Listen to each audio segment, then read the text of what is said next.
So I would like to add another answer to the question on Beijing solutions. But I just take some very latest examples. Recently, Beijing is doing. One is Beijing municipal government to try to lower the amount of car in central area by raising the parking charge. But in fact, it doesn't work. Why? Further investigation shows in terms of vehicle ownership, only 36% of the cars, they have to park in a chargeable parking lot. And the remaining, they have their own parking lot. In office building, families, large courts. So actually, we see, originally we want to provide for some incentive, negative incentive for parking in central area, but we found that the land policy, the land ownership is different, and these provide for some constraints for the effectiveness of your parking charge policy. So the other example is, control of the car by your plate number. One day or another, at least one day you are not allowed to drive your car in the central area. But my observation is for many families, to address this policy, they buy another car. To use it alternatively. So this lead, during Olympic Games, we saw, it's effective. But now, I don't believe this regulation works, to control the congestion. So, but what's the deeper reason, to make this policy fail? Again, public transport infrastructure. If we have adequate service, better service for public transportation. For example, for me, to travel from the western end to eastern end very easily, very comfortably. So why I have to drive my car there? So many young people, they just persuade me. My students said, in your age, you shouldn't go to subway because it's too crowded. It's a very heavy physical labor work, to take the subway during rush hour. So if we can provide for more intensive and nicely connected public transport, so we can solve the problem finally. Thank you.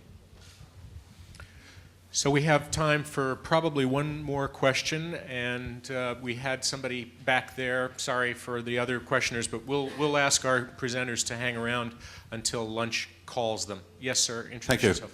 My name is Robert van Nauhuis from a company called ACLA. We do a lot of planning and master planning work in Asia. Actually, I just quickly calculated we're currently on the drawing tables, or maybe called within the computer nowadays. New developments for about 7 million people across Asia. The biggest problem we face at this particular point in time is this conceptual change, whereby people from London or Los Angeles, London I think grew from 1 to maybe 8, 9 million in 100 years. Guangzhou grew from 1 to 10 million in 10 years. So the time frame is totally different. And what we're facing currently is we want to apply new thinking, new radical thinking for the new cities, let's say within this part of the world. The problem is that authorities, and particularly the planning departments, are really antiquated. They do not accept new ideas, they do not accept mixed stratification of land uses, underground transport systems and all these other things. The biggest problem we have, I think, as a private sector organization, is convincing planning departments or authorities for this new way of thinking or the new way of dealing with transport or urbanization in general. Because we think this radical rethink is needed at this particular point in time to make sure we can implement the plans as we've just been talking about. So we see it as the biggest obstacle, and maybe C40 can help in changing that mindset change, particularly within this region, for cities within this particular region, because we don't really sure whether they actually really get it at this particular point in time. We are ready, private sector is ready, we've got the technologies available, we know there's a groundswell, but we think there's a bit of a blockage upstairs, which is the authorities. Thanks. Nicky, you want to say? That's very interesting. There are some very, very progressive planning departments around the world. But I'm just thinking that there's a project going on at the moment that I'm involved with, which we call the Stern for Cities, which is to look at the economics of sustainable urban development, the economics of tackling climate change. Because if you want to convince, and of course Stern is Lord Stern, the Stern Review, is a public policy economist. But if you want to convince nations that they should give the kind of powers to cities that are really needed so they can lead the economic recovery, which they could do, then you really have to make sure that they understand the economics of sustainable urban development, which is a paradigm shift. And economists aren't used to projecting paradigm shifts because they will project the past from, you all know what I mean, anyway, the future from the past. However, Portland, there are very few economic studies about urbanization. There are very few economic studies done about the kinds of things we've been talking about. But in fact, one of the few is of Portland. And look, time series data looking at how much money has been made and saved by integration of land use and transport. And we need more studies like that. And so I just throw that out because we're looking for people to collaborate with us on data, on sustainable projects and initiatives. And I just want to say, in London, just want to go back over a couple of things, because in London, we deliberately made it free to travel on public transport, not just for over 60s, but for everyone under 18. That makes it easier for families.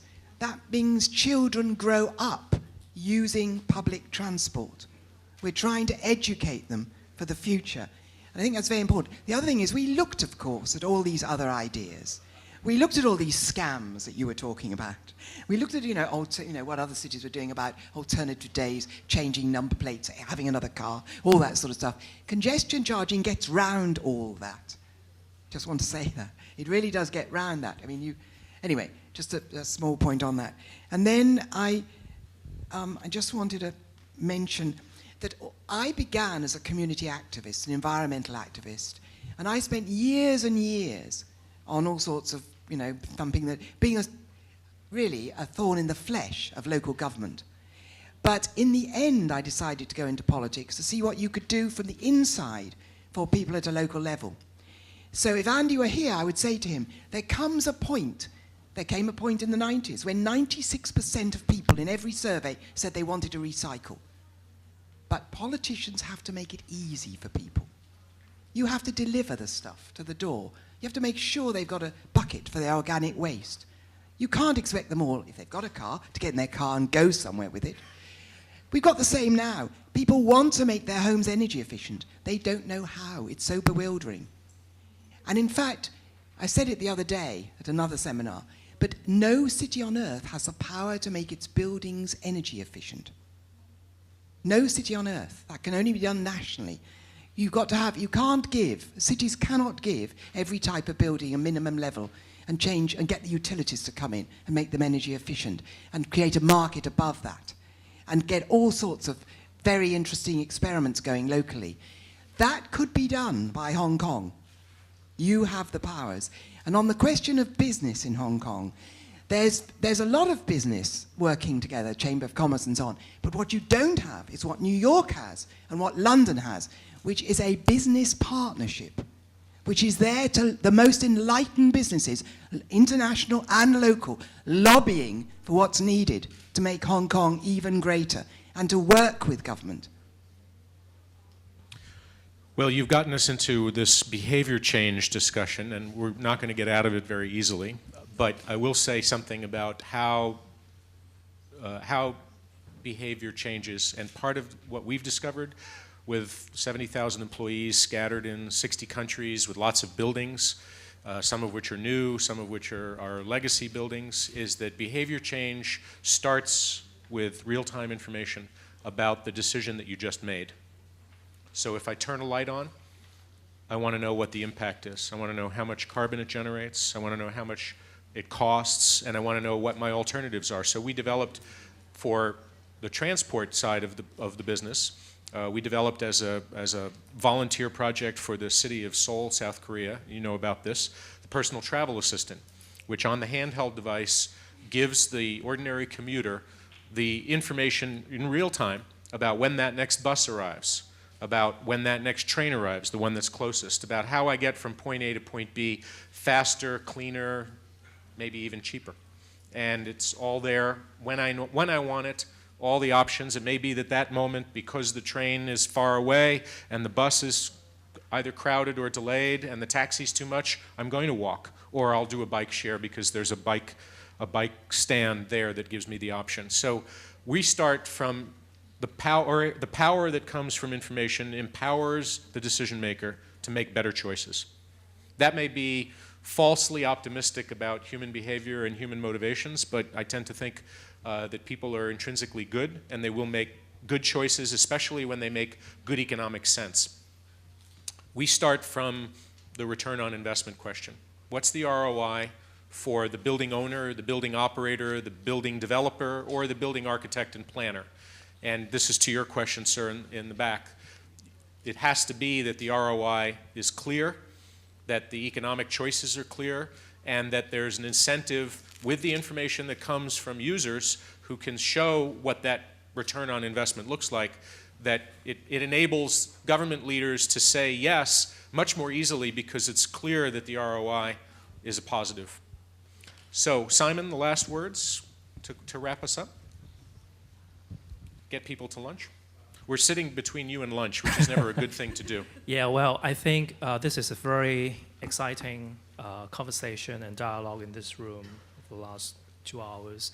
And I mean, I was born in Hong Kong, and they're so close to my heart. And when I look out of the window, look at the reclamation, think about what it should be on top of that instead of, you know, a bypass, and why Hong Kong being the first city to study road pricing back in 1983, I think. And after 3 studies, we are still, you know, thinking whether we should go for road pricing or not. I just don't understand. But I think Hong Kong is not alone in fighting these kind of issues. And I mean, in this session, we heard from London, we heard about cities in China, we heard about LA, we heard about lots of best practice and good intention elsewhere in the world that we can start thinking whether we could do it here in Hong Kong. Bicycle, car sharing, why not in Hong Kong? Do we have the will? Do we have the government to listen to people, what they really want? And after all, I think we are also part of the solution to this problem. If we kind of think about what type of city we really want here in Hong Kong or anywhere else in the world, in your home city, do we really want a city built for vehicles, or do we really want a city built for the people? I think this is the fundamental question. And hopefully, I mean, when you leave this room going for lunch, you still kind of think about this question and ask yourself, what do you really want for your home city and for your next generation? I think this is key. So, please, Gordon. Thank you all for participating. We're sorry it's only 2 hours. Next time, 5 hours. Thank you all.